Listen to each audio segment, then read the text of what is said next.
Olá, seja muito bem-vindo, muito bem-vinda a mais um episódio do podcast Bate-Papo do Baralho. Esse podcast é o patrocínio da REC Alimentos, com as marcas Nusete, Finíssima e Nutrilatina.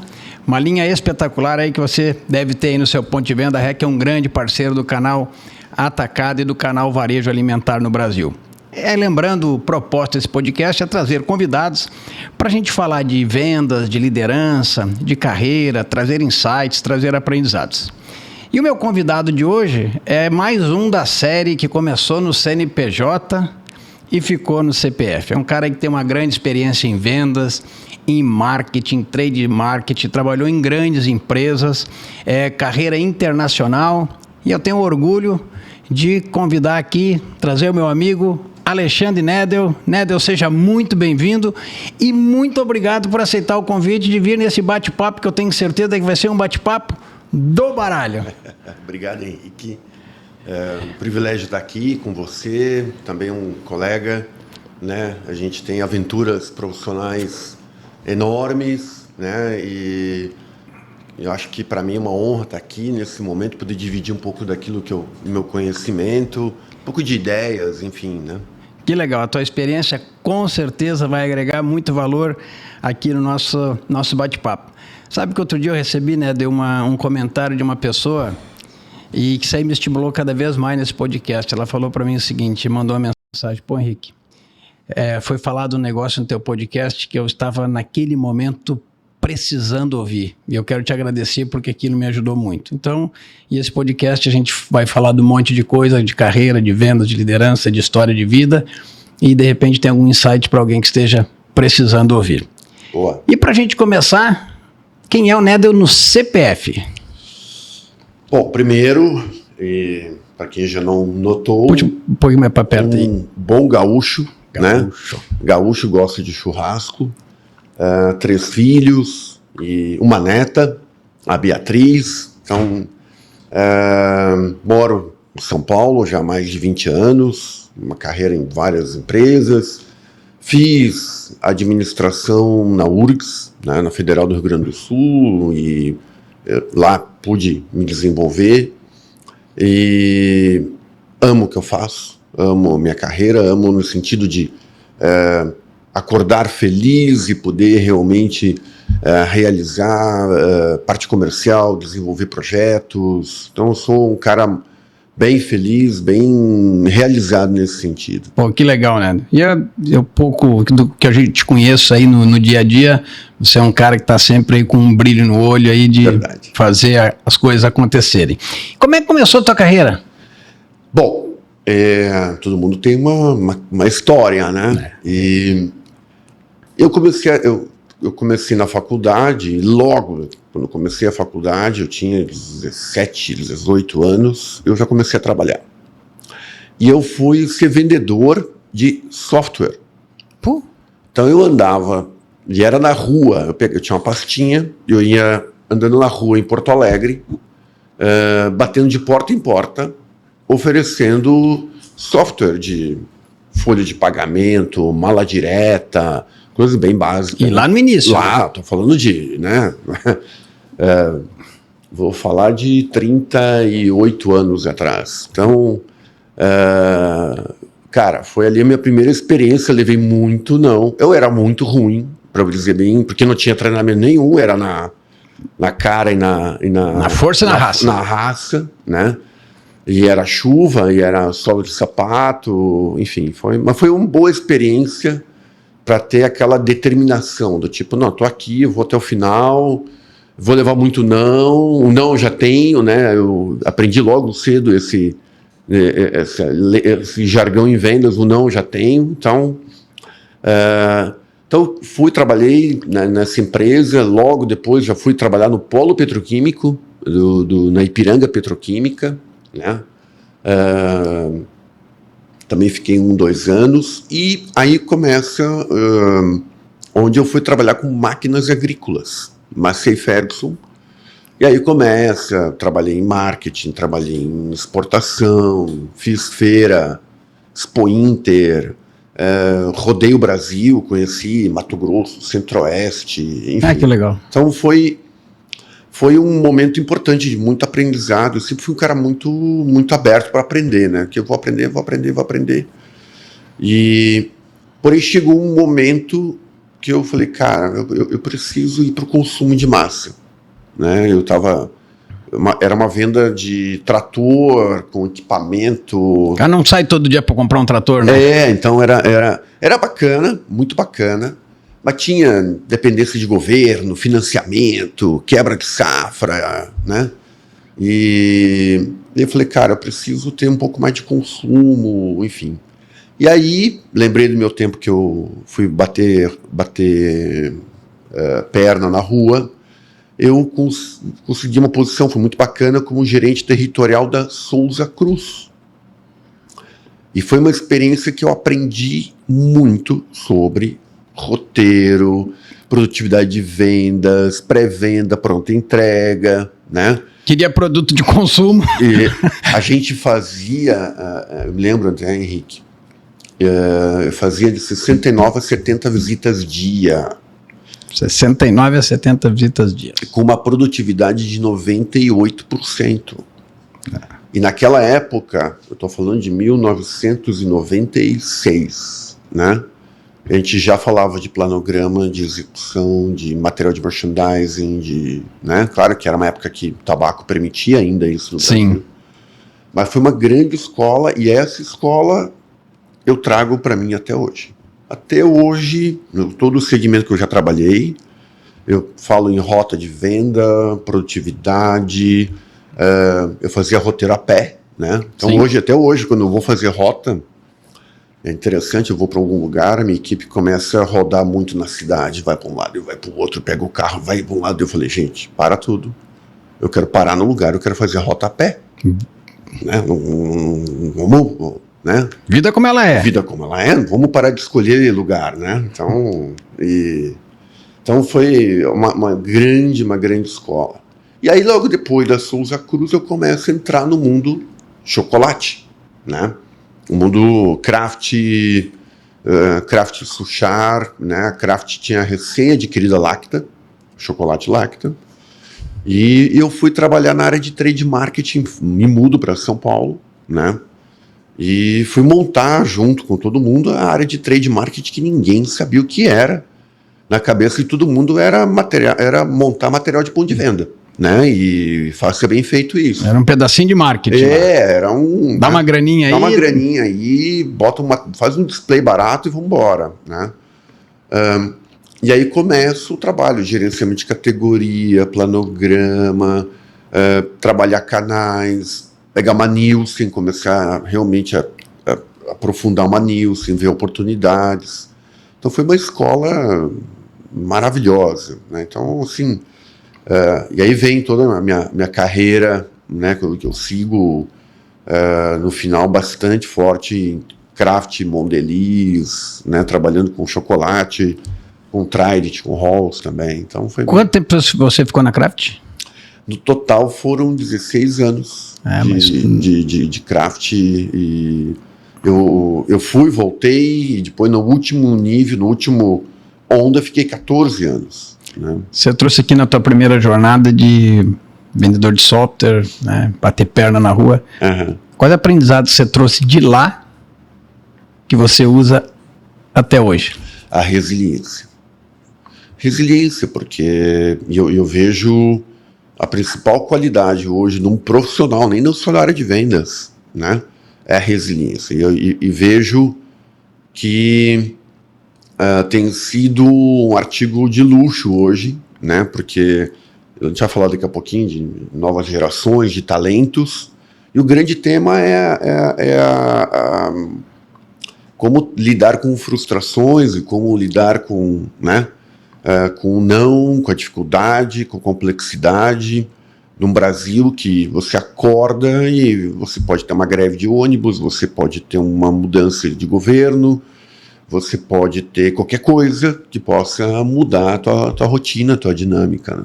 Você trouxe aqui também na tua resposta anterior que você ia para campo.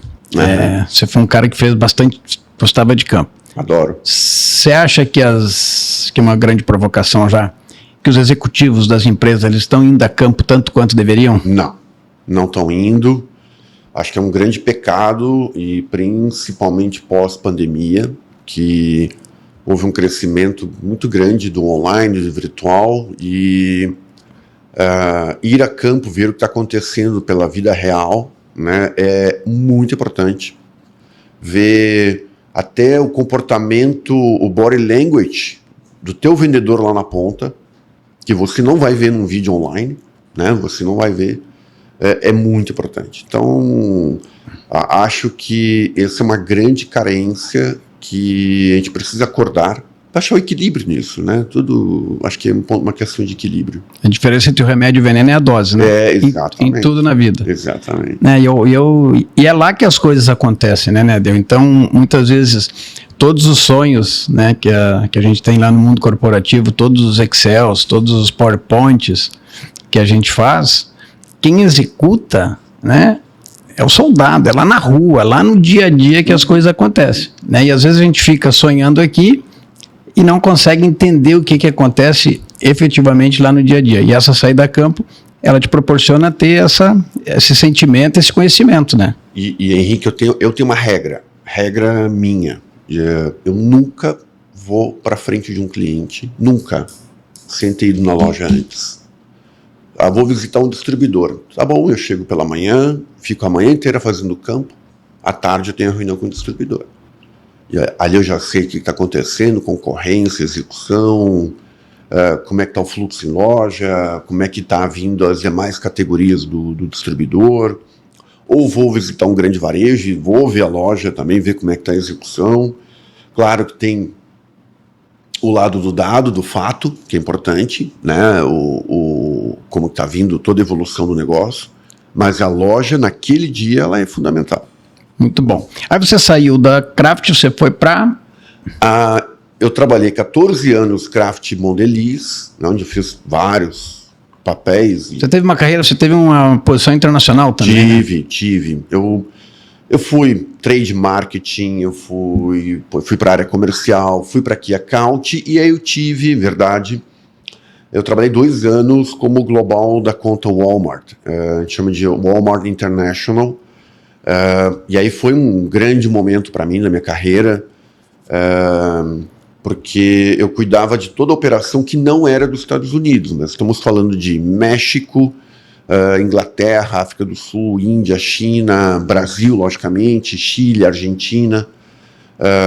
Eu pude ir para a Índia, pude ir para a China, pude ir para a Inglaterra várias vezes, onde isso me expandiu muito o meu conhecimento, né? Pude entender de várias categorias, de várias dinâmicas de mercado. Então, por exemplo, você tem, naquela época, já o e-commerce na Inglaterra estava estourando, né? Maior site de venda de alimentos por e-commerce estava na China, né, em Xangai, né? Então, além de conhecer o modelo americano, por exemplo, de gestão e de como que você faz uma ativação de uma marca na conta Walmart no momento do Super Bowl americano, por exemplo. E aí você entende planejamento, como é que funciona, como é que eles fazem. É uma negociação, planejamento de 1 ano praticamente de antecedência. Então, aprendi muito, né, nesse momento, né? E aí, agora, um recado legal aí, Henrique, que eu acho que é importante dar nesse momento, né? Eu sempre tentei na minha carreira, liderar a minha carreira, né? Eu chamo de o piloto do avião da minha vida sou eu, né? Então, com ele eu vou guiar esse avião.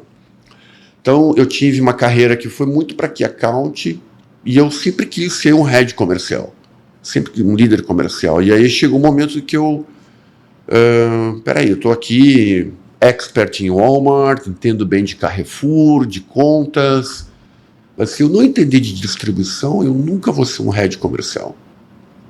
E aí, que era legal na Mondelez, a discussão de carreira, eu fui ser diretor do Norte e Nordeste, fui morar em Recife, que praticamente tudo é ligado à distribuição, e estou falando de Bahia, Manaus, Acre, Rondônia, Roraima, enfim, né?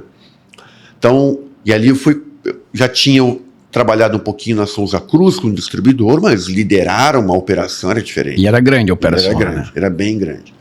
Então foi uma mega experiência de trabalhar com distribuidor no Norte e Nordeste.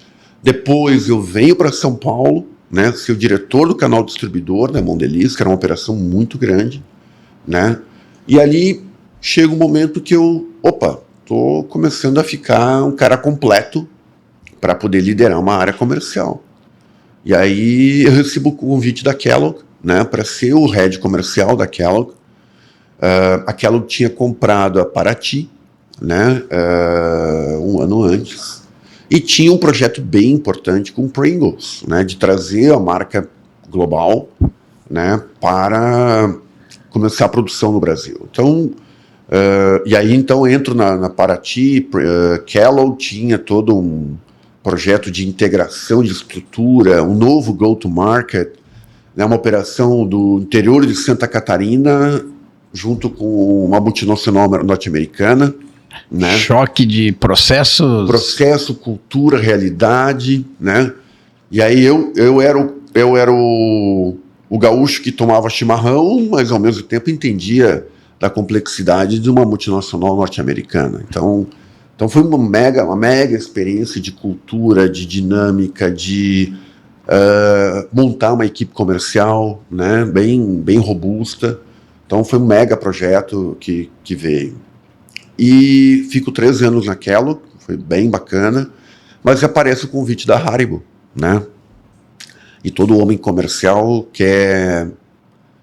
eu queria expandir um pouco mais os meus conhecimentos, né? E veio a oportunidade de liderar marketing, de liderar inovação, liderar logística, tudo que tinha conexão com o consumidor ou com o cliente estava sob minha gestão. Então, foi uma história de 5 anos na Haribo, né, que foi muito bacana, de construção de uma marca praticamente. Né? Você está encerrando agora, recentemente, o teu ciclo na Haribo. Uhum. O que te motiva a falar desse momento agora? E é uma felicidade até que nesse momento muito recente da tua saída, a gente falar sobre isso.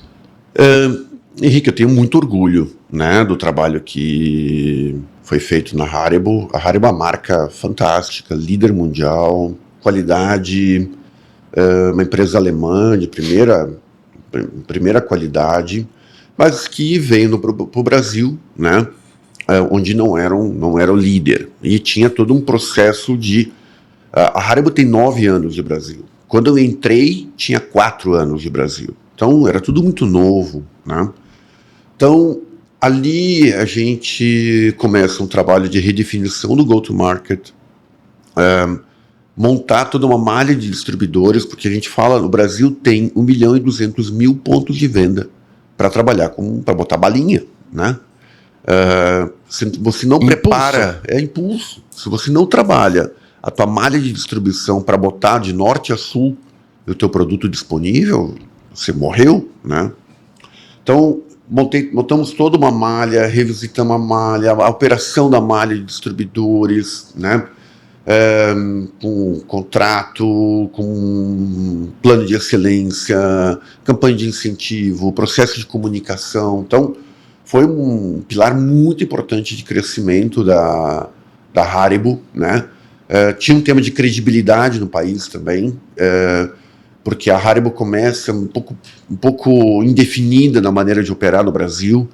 Então, uma política clara, transparente, porque eu acho um outro grande recado, né, quando você tem uma indústria, você precisa passar confiança para os teus clientes. Sem dúvida. Então, e aí vem confiança, consistência, né, falar e fazer, né, então, que eu acho que é bem importante. E outro pilar importante foi a parte de portfólio, né, porque havia um portfólio um pouco distante do consumidor brasileiro. A gente começa todo um trabalho de aproximar esse portfólio mais conectado com o consumidor brasileiro. Então, e que eu estou falando um pouco de pós-pandemia, onde mudou um pouquinho o consumidor, ficou mais exigente por um lado, E em paralelo, que eu acho que é importante agregar, a categoria disparando, 20, 25% ao ano de crescimento. Então, foi assim um período muito bom, de muito aprendizado, né? E aí era uma operação que eu já não era mais somente um homem comercial, mas liderava toda a operação, me envolvia com fábrica, como eu tinha logística também, que era muito importante ter o equilíbrio entre o servir bem o cliente, mas também tem o custo disso, né? E aí eu volto, acho que um tema bem importante é com relação à importância de tu ter um go-to-market bem estabelecido, né? Sustentável, consistente, porque eu acho que as empresas perdem muito dinheiro hoje não sabendo como atender de maneira adequada seus clientes. Ou mudando rapidamente de um jeito para o outro. Então, e quando você fala em go-to-market, o pessoal meio que às vezes simplifica isso é política comercial, isso é portfólio, isso é estrutura comercial, né? Quantas empresas contratam, não, vamos botar uma equipe para atender tal região, dá um ano, desliga todo mundo e muda tudo. Olha o custo disso, né? O custo geral disso, né? Então, acho um grande recado, eu sou um apaixonado por esse tema, porque eu acho que go-to-market é um tema que as empresas estão começando a dar um pouquinho mais de valor, né? Vejo muita empresa conectada com marca, produto, que é muito importante, não tem dúvida, mas a maneira como vai distribuir essa marca, esse produto, ela é muitas vezes deixada em segundo plano, né? E deixada do tipo, vamos ver o que vai dar. Não é assim. Tem que definir onde jogar, né? Como ganhar. Como ganhar. Não, e você, por exemplo, você tem marcas que tem que ter um posicionamento, né? Vamos para uma marca, para sair um pouquinho, vamos para uma Red Bull, né? Tem um posicionamento, ela tem que estar bem colocada em alguns canais, ela não precisa estar tão bem forte em outros, né? Pelo posicionamento dessa marca, o go-to-market tem que estar refletido, né? Então, voltando ao tema da Haribo, foi um ciclo maravilhoso, muito aprendizado, adorei.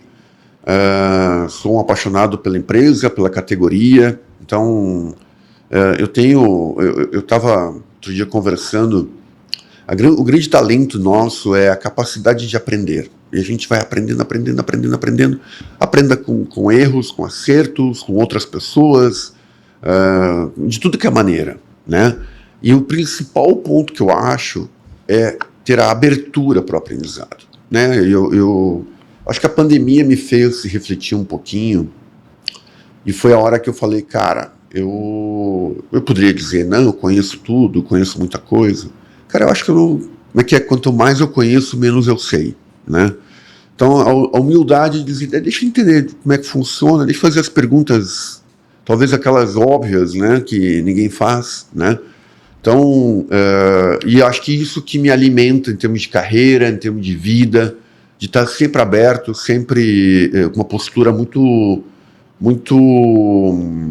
de ver o que está acontecendo no mundo, muita curiosidade, né? Sim. Qual foi o legado que você deixou na Haribo? Vamos pensar que daqui a 5 anos você vai olhar a Haribo e você vai dizer assim, aqui tem a minha digital. Cara, eu acho que o grande legado foi ter criado um modelo de distribuição eficiente e que foi uma grande vantagem competitiva, né? É uma malha de distribuidores e de distribuição preparada para triplicar o tamanho da Haribo no Brasil. Então, foi uma malha pensada lá para frente. Então, uma empresa que tem uma boa malha de distribuição, ela é a última a entrar numa crise e a primeira a sair. Né? Se você não tem esse modelo, você tem uma dependência, tem um problema talvez aí em algum momento.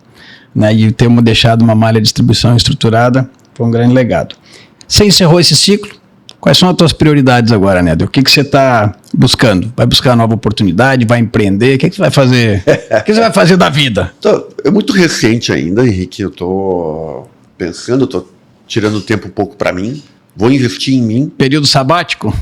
Não estou pensando ainda em sabático, mas eu estou, por exemplo, estou lendo bastante. tô voltando a ler bastante, assim, que eu tenho alguns livros que eu estava deixando de lado, né?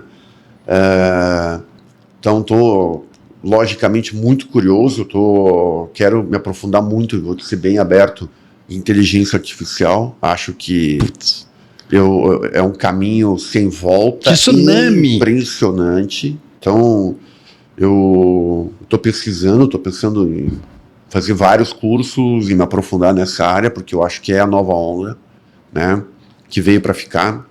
E acho que tem aí tem dinheiro demais nessa jogada, né? Então, se der para empreender, eu vou empreender. Se aparecer um convite interessante, atrativo, que eu acho que é importante, né? São duas coisas que eu busco: lugares onde eu possa fazer a diferença e lugares que eu possa deixar um legado. Então, não é qualquer coisa que eu vou aceitar. Eu estou tranquilo, eu estou bem, mas de novo, minha prioridade hoje é investir em mim, na minha educação, na minha vida pessoal, meus filhos, né, meus 3 filhos, minha neta, né? Então eu estou muito tranquilo. Estou passando, eu vinha trabalhando, eu estava fazendo as contas, no final eu estava num ciclo de mais de 20 anos sem parar, né? Todas as transições foram: sexta-feira saía de uma empresa, segunda ia para outra, né? E era tudo tsunami, né? Então tirando um tempo para mim, que eu acho que é importante. Você trouxe todo o contexto da tua carreira, tua experiência global, a tua experiência com a região norte e nordeste, né? E aí teve bastante, imagino na global, os choques de cultura. Sim. Como que você administrava isso? Quais são os aprendizados que você tem dessa jornada? Cara, aí tem vários, e é importante, né? Eu acho que eu vou contar uma história que eu acho que você vai entender bem. Com você é gaúcho, gaúcho, objetivo, direto ao ponto, e fui liderar a equipe do Norte e Nordeste, né? Reunião marcada às 7h30, 7h29 eu estava na reunião, e enfim, e todo objetivo, quais são as metas, e o que nós vamos fazer, quais são os planos, e blá blá blá blá blá blá, enfim. Em 2 meses eu perdi a equipe inteira. Perdi no sentido não de eles pedirem para ir embora, mas eu desconectei da equipe, né? E foi a hora que você pega o carro, vai para casa e, cara, o que eu vou fazer? Porque você precisa da equipe. E aí foi a hora que eu tive que dar um passo para trás, olhar, tipo: Alexandre, joga tudo pro lado e muda, né? E foi que eu tive que trabalhar a minha liderança mais inspiradora, de cativar as pessoas, de ter o interesse genuíno pelas pessoas, né? E hoje eu tenho grandes amigos. Logicamente, na hora que eu comecei a virar essa chave, né, a equipe começou a voltar, os resultados melhoraram, né? Então, respondendo a tua pergunta, a gente precisa se adaptar sim às culturas, né? É a maneira como ela é, respeitá-las, não dá para combater, né? O homem comercial você precisa ter a leitura do teu cliente, da tua equipe, né? E logicamente do tipo, como que eu vou ganhar o jogo aqui, né?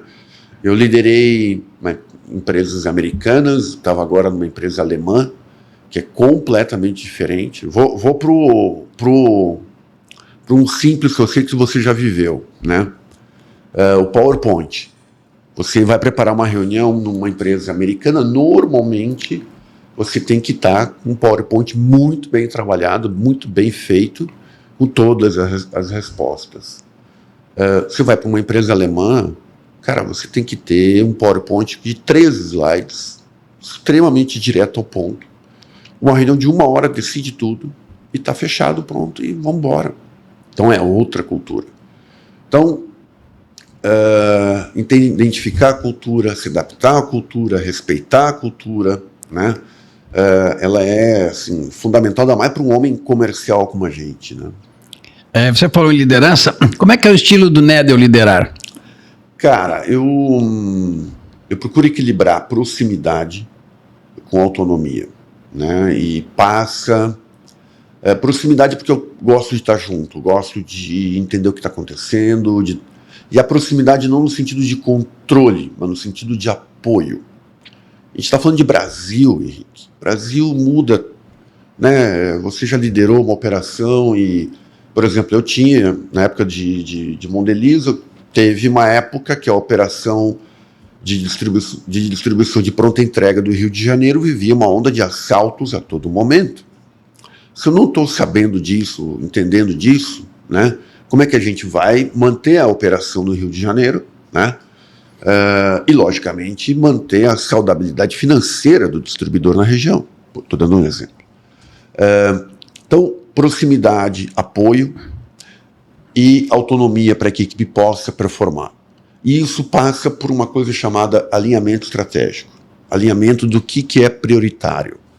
Na medida que toda a equipe, olha, a nossa estratégia é essa, a nossa prioridade é essa, todo mundo tem o mesmo foco, fica muito mais fácil fazer a gestão. Então, eu acredito nesse meu estilo e tem, por fim, uma coisa que eu acho que está um pouco fora de moda, mas que eu pratico a todo momento, a liderança pelo exemplo. Eu acho, assim, na hora que eu chego para minha equipe numa reunião, eu chego cabisbaixo, todo desmotivado, que recado que você está dando para a tua equipe, né? Agora, quando você chega cheio de energia, vamos lá, estamos junto, vamos fechar esse mês, ou vamos implementar, vamos revisar. Quando você demonstra a tua energia, você está dando um recado para a tua equipe de como que tem que ser. Você fala que a gente conversou agora de ir a campo, né?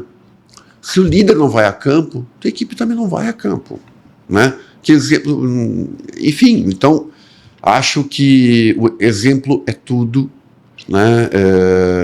E é muito importante, e o exemplo fala muito mais, né? Você falou que fora de moda, você acha que ele está mais no discurso do que na prática? Tá, eu acho que a gente vive um momento, acho, Henrique, que tem muita liderança muito voltada para dentro, muito focado, né, num momento que não acredita naquilo que eu falei de proximidade à equipe de vendas, né? Tem uma frase, né, que área comercial é ou vendas ou vendedor, é o local é onde a criança chora e a mãe não vê, né? E é verdade, porque imagina, por exemplo, você tem um vendedor em Manaus, né, que tem contato com a indústria online, tem uma convenção por ano, por exemplo, vamos pensar assim, né? Então esse cara está sozinho, esse cara está lá, né, jogado lá na selva, literalmente, né? Como é que eu vou apoiar esse cara, né? Como é que eu vou trazer, ele vai trazer as oportunidades, vai trazer as dores, né? Então, é muito importante proximidade, tá junto, vendo o que está acontecendo, né? Apoiando, porque está mudando muito, o mercado está mudando de maneira... É uma aquisição, é um cliente que está entrando, um cliente que está saindo, né? Novos concorrentes, novas categorias, né? Então... a gente precisa estar muito conectado do que está... O consumidor brasileiro está mudando também. Eu acho que isso é um ponto que não dá mais para viver do passado, né? Eu falo no treinamento de liderança que o líder é a lente através da qual a equipe vê a empresa. Uhum. Você fala o cara de Manaus, o cara vai na convenção uma vez, vê o presidente da empresa, sei lá, uma vez no ano. Uhum. Onde é que ele está enxergando a empresa? É através da liderança dele. Claro. Assim como o cliente enxerga, a lente que ele enxerga a empresa é através do vendedor. E esse desafio do perto versus o próximo, né? Outro dia eu estava tendo uma discussão com uma empresa que às vezes a gente está, não é preciso estar necessariamente perto, mas você tem que estar próximo, né? Você fala o cara de Manaus, o cara pode estar longe fisicamente, mas ele tem que estar próximo, sentir essa proximidade com a liderança. Como é que você lida com o desenvolvimento de talento em tempo de tanta mudança? Como é que você lidou com isso ultimamente? Eu acho que tu está tocando no ponto mais crítico hoje. Eu acho que se você falar com grandes líderes comerciais, todos vão falar do dilema de montar uma boa equipe e ter profissionais competentes, né? Então, eu gosto de trabalhar muito com um time bastante diverso, né? Com experiências, né? Isso fiz na Kellogg, fiz na Haribo, né? Eu tinha gente que tinha uma experiência mais em distribuidor, gente que tinha mais experiência em indústria, gente que era de uma região, enfim, criar uma diversidade, acho que é bem importante. Para que, sim, você tenha o grande talento, né? Mas esse talento você precisa estar, de novo, muito próximo, né? E demonstrar o real interesse em desenvolver esse talento. Então, eu tive vários casos já na minha carreira de desenvolver gente muito boa, né? Graças a Deus. E você precisa entender. Eu vou falar que eu chego num patamar de entender a história da pessoa. Então, que região que veio, como é que é a família, como é que... Eu chego a perguntar qual é a profissão do pai, qual é a profissão da mãe, o que fez, né? Para entender um pouco dessa história, né? E entender um pouco das dores. Eu acho, e aí, Henrique, eu vou bem profundo aqui. Nós, incluo você, incluo a mim, e todas as pessoas que são líderes de empresas ou líderes, né, tem uma obrigação de desenvolver talentos. Não, a gente não trabalha só para as empresas ou para o nosso negócio, né? A gente também tem a obrigação de espalhar o seu conhecimento, né? Você tem um trabalho fantástico de formação de talentos, de pessoas, e tudo vem do teu conhecimento. Então, acho que a gente tem uma obrigação até social, né? Porque é tão carente esse país, né, no geral, de talentos, de pessoas, né, né, que a gente precisa, na hora que você entende que tem alguém que tem conhecimento ou tem vontade, tem atitude correta, você vai ajudar, tem que ajudar. Então, eu acredito muito, não é fácil, porque tem sido aquilo que eu falei lá no início da resiliência, né, e a adaptação à frustração, porque a vida real, ela é dura, né? Muitas vezes o talento acha que em meio ano vai ser promovido, e eu já ouvi de tudo na minha vida, tipo, eu quero ser promovido, mas por quê? Porque eu estou vindo trabalhar, né? Tá bom. Então, assim, uma expectativa elevadíssima, e a gente precisa ter o equilíbrio, né, do tipo, sim, vai ter o desenvolvimento, vai ter o desafio, você vai botar a pessoa, né, num treinamento fora do Brasil, você vai provocar o desenvolvimento dessa pessoa, porém não é da noite para o dia, né? Tem uma jornada, né? Tem uma jornada, tem uma maturidade emocional aí, né, muito grande, que eu acho que é o grande ponto que eu vejo, líderes comerciais vindo e de maneira despreparadas, na hora de preparar, e aí vem aquilo que você falou da crise, né? A hora vem a crise e o líder não está preparado, ela não tem estrutura emocional, né, para uma crise. E aquilo que eu vejo, você tem um líder despreparado, dando um mau exemplo, você deixou toda a organização no estresse, né? E você entende que as empresas estão investindo em treinamento tanto quanto elas deveriam? Eu já mudei um pouquinho desse tema do treinamento. Eu acho que as empresas têm que preparar mais os ambientes, né? Porque hoje, bem sinceramente, você vai no YouTube e você acha muito material, muita coisa, né? Acho que as empresas precisam pensar no treinamento? Sim. Mas eu acho que as pessoas precisam, e aquilo que eu coloquei lá no início da minha... quando eu falei que eu sou o líder da minha carreira, que eu piloto o meu avião, é a visão do tipo, como que eu estou como profissional, né? E eu não vou esperar a empresa me dar treinamento. né? Eu não estou bem no inglês, por exemplo. Cara, eu quero morar fora. Eu já tive gente, eu quero morar fora. E o inglês? Não tenho. Né?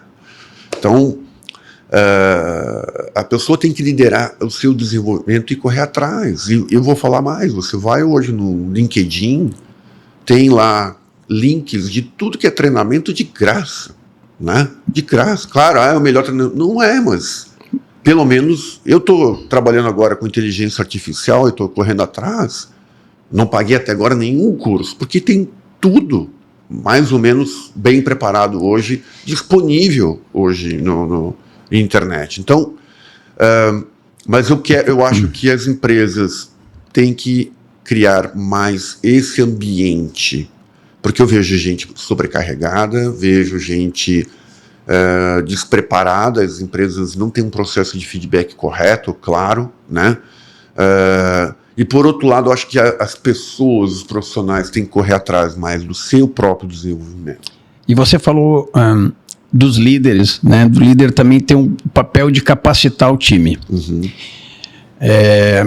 Você entende que os líderes estão tendo essa paciência ou estão querendo buscar pronto? Eu tenho provocado bastante nos meus treinamentos de liderança que alguém, em algum momento, nos dê uma oportunidade. Perfeito. E eu tenho visto muitas vezes, e eu quero ouvir o teu ponto de vista, que a gente está querendo buscar pronto, e a gente não está tendo a paciência de formar, né, esses profissionais. Qual que é a tua visão sobre isso? Eu concordo, tem muita gente buscando pronto, eu desespero.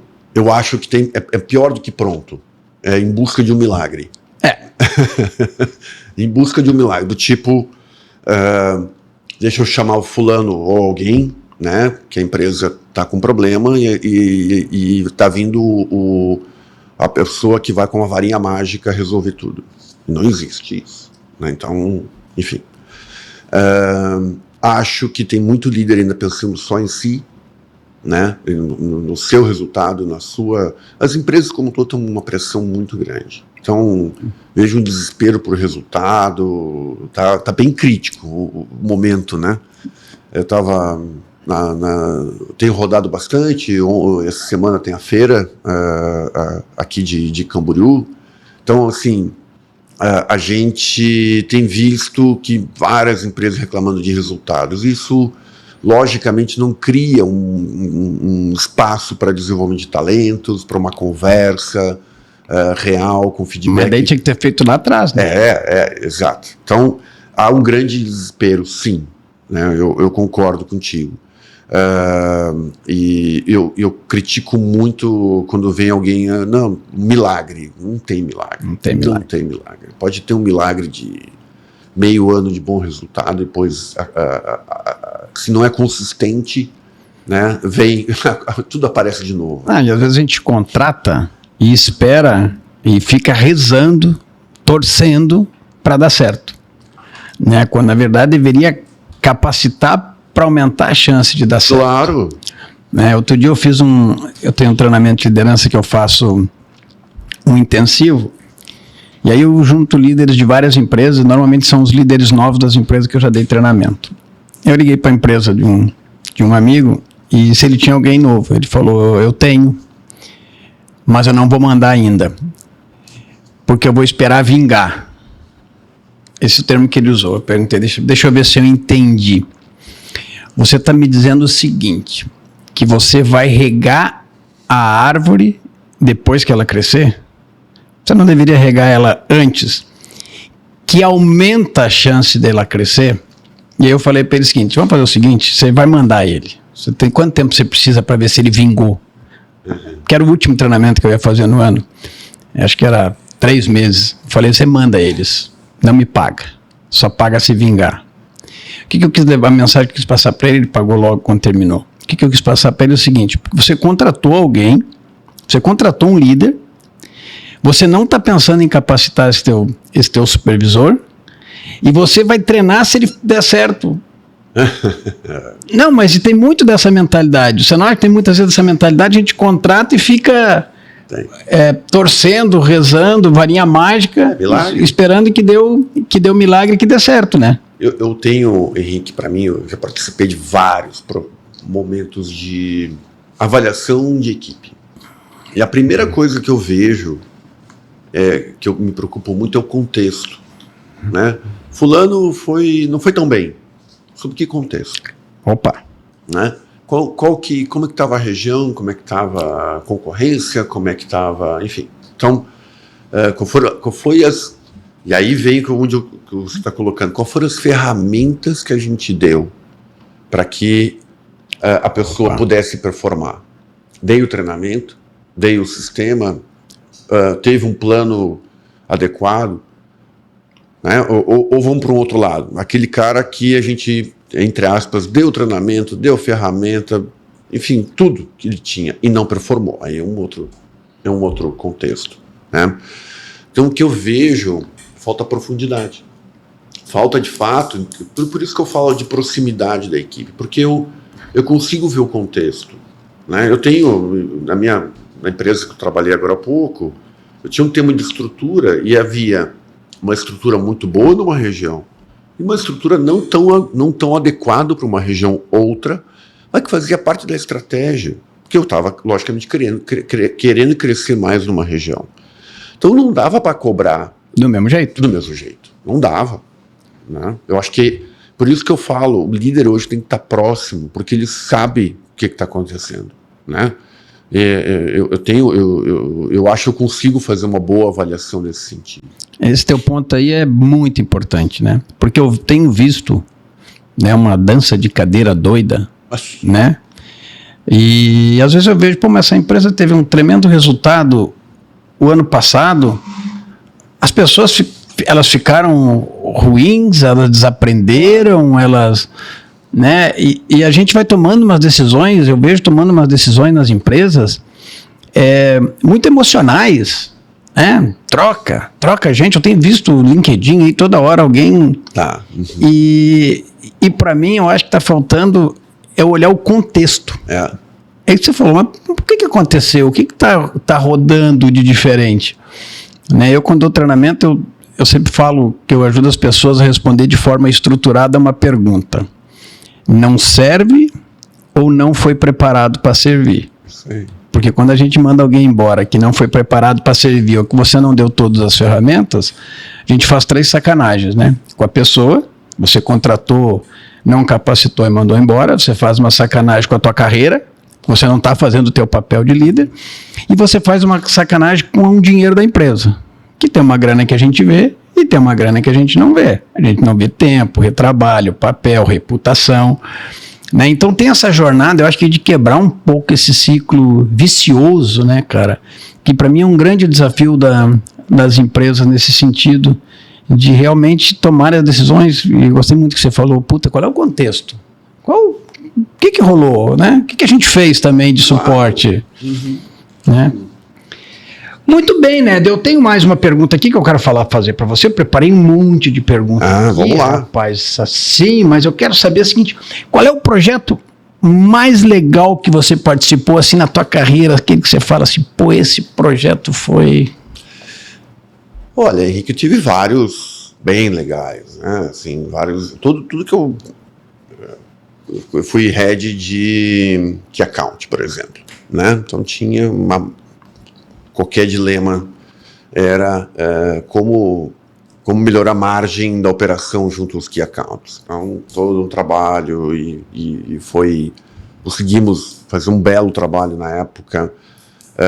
E aí vem aquilo que eu falei, né? Lembra que na minha carreira teve um momento que eu trabalhei em trade marketing, gerenciamento de categoria.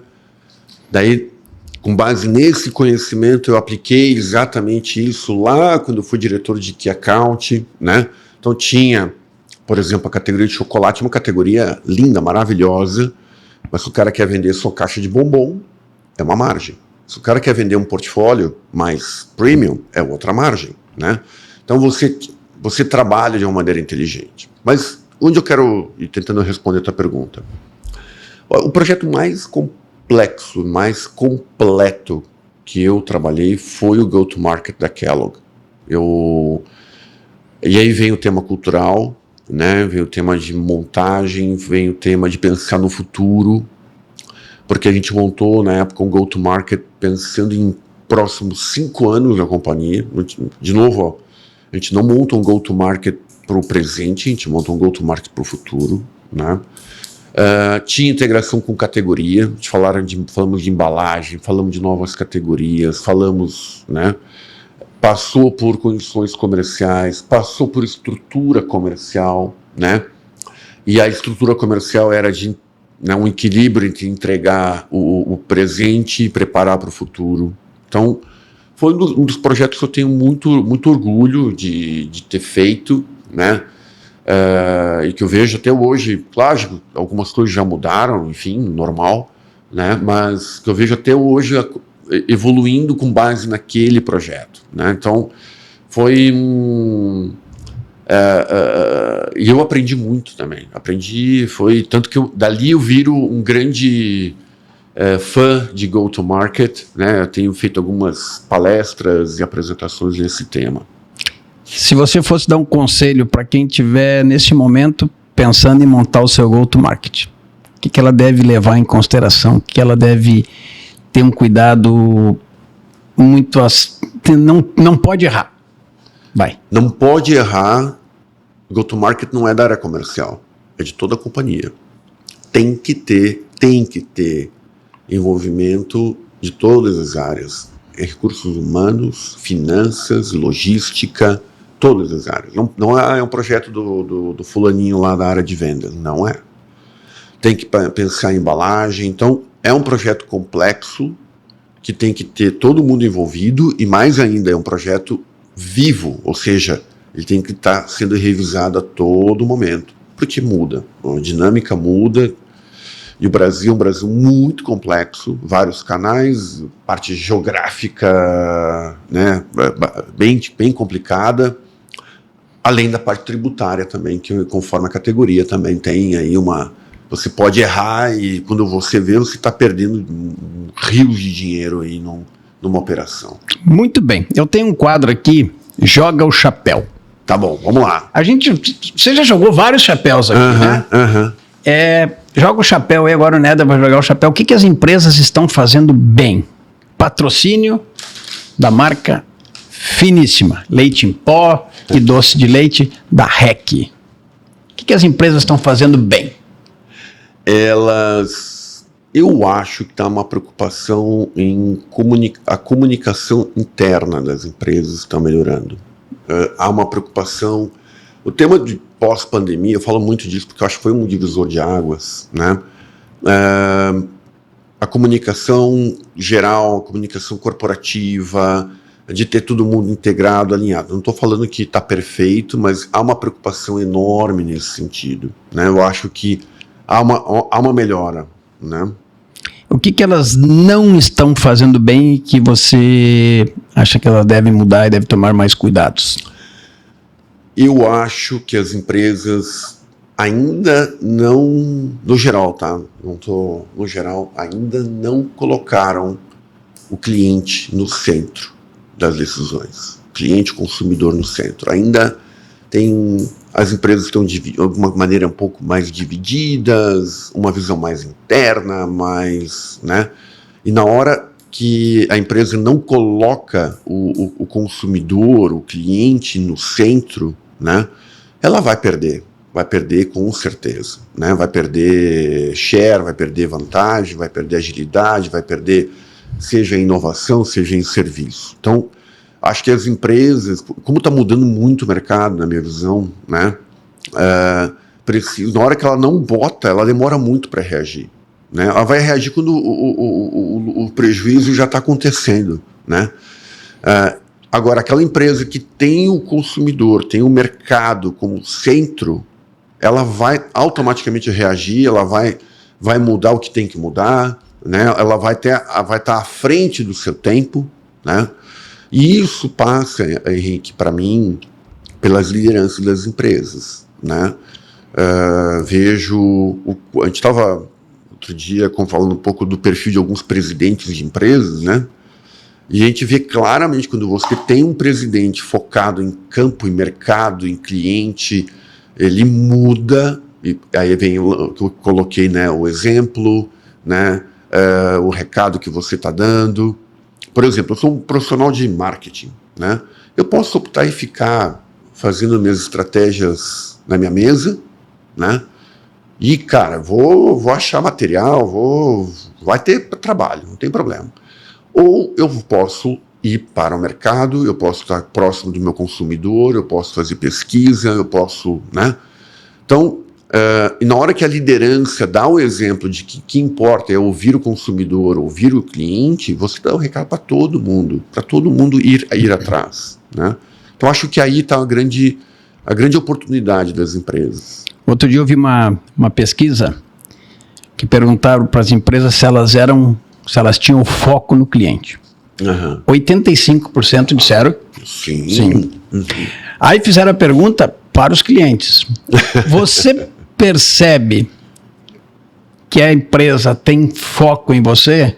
Aí o número caiu para 18%. Isso. Então você tem um discurso, mas na prática...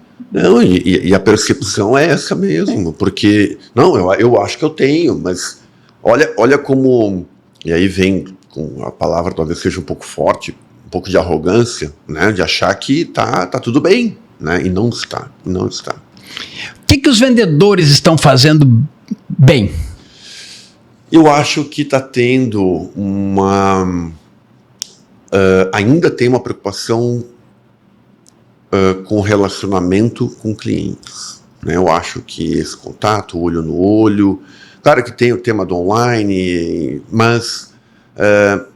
eu acho que a equipe de venda já entendeu que o seu valor está nos clientes, seu valor está na relação com os clientes, né? Então acho que aí tem um trabalho que está sendo feito, que se mantém, que eu acho que é importante. E o que os vendedores não estão fazendo bem que você gostaria de dar um recado para eles aí? Joga então, o chapéu, hein? Vê se serve aí o recado que eu acho que tem que eu vejo é ter o relacionamento só não basta. Você precisa ser mais estratégico, você precisa conhecer mais, você precisa agregar mais valor ao seu cliente, né? O que você está me trazendo de diferente? O que você vai ajudar no meu negócio? Né? O que você vai... Qual dor que você vai me aliviar? Né? Então, ainda acho que os vendedores, como um todo, tem que... E aí eu vou usar a tua cartinha aqui, tem que afiar mais o machado. Entendeu? Tem que preocupar mais do tipo... O que está acontecendo? Agora eu sou um vendedor de biscoitos. Né? O que está acontecendo com biscoito? O que está acontecendo? Né? Wafer, cream cracker, enfim.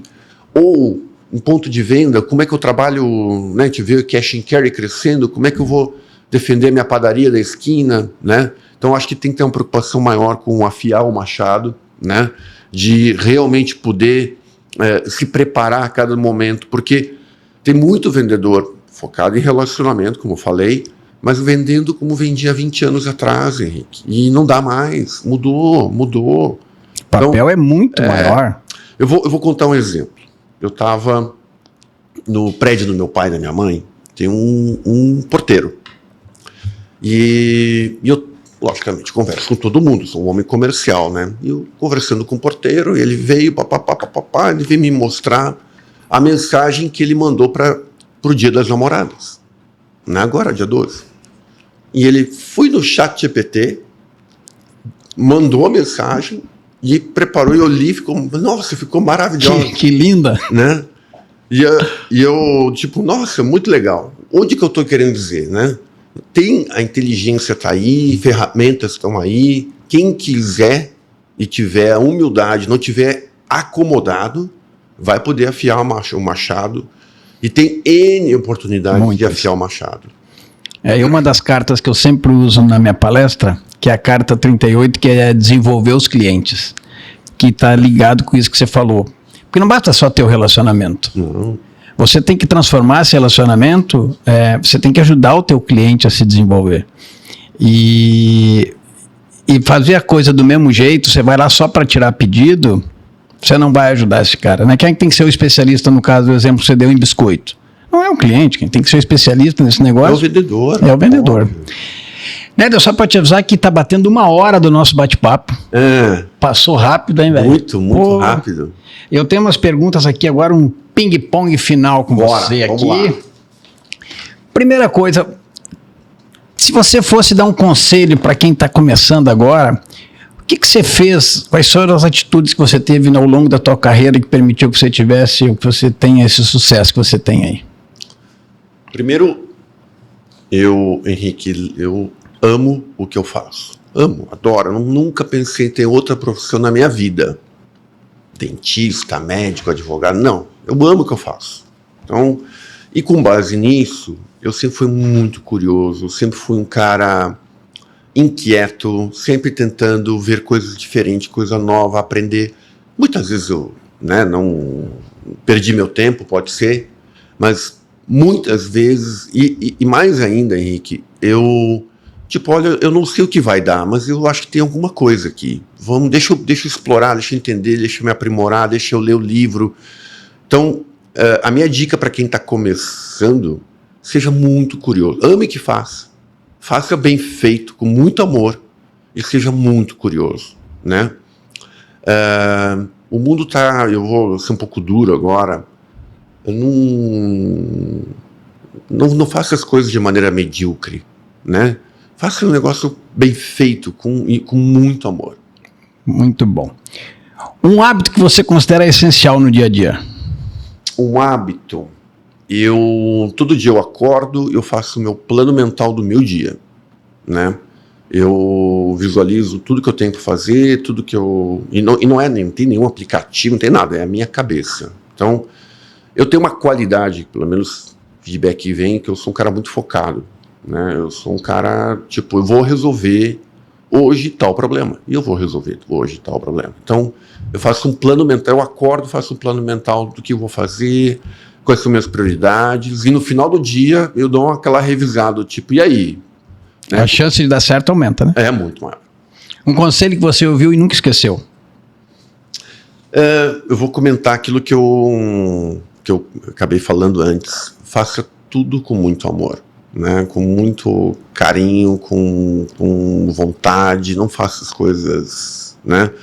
Acho que, eu sei que a palavra amor às vezes é meio... mas amor para aquilo que você faz, e o amor pela sua carreira, né? Eu tenho uma teoria, você dedica anos para a sua carreira, você dedica as melhores horas da sua vida, né? Das 8 às 18 mais ou menos, né?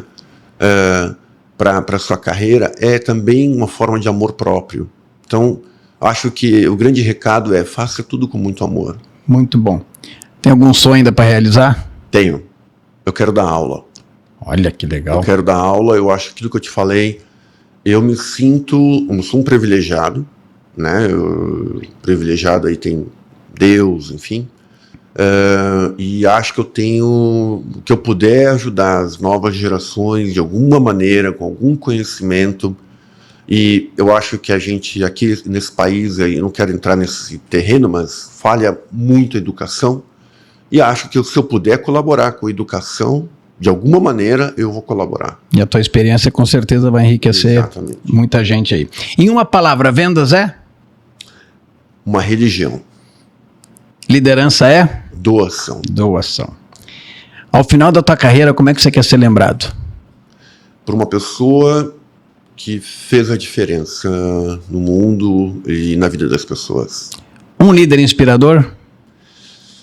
Olha, eu vou falar 2.